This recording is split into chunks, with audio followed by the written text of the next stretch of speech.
How to share PowerPoint presentation on email in mobile.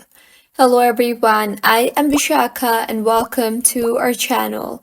I will take you through the step-by-step process on how to share PowerPoint presentation on email in mobile. Now, let's get right into the tutorial.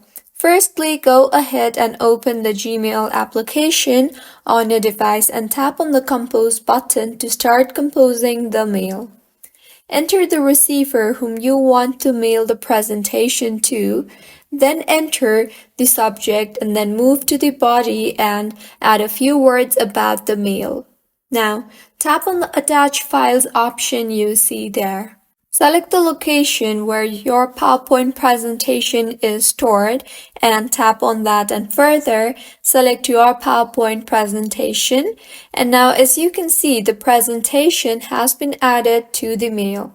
Make the necessary changes if you want and further tap on the send button, and with this your mail will be sent.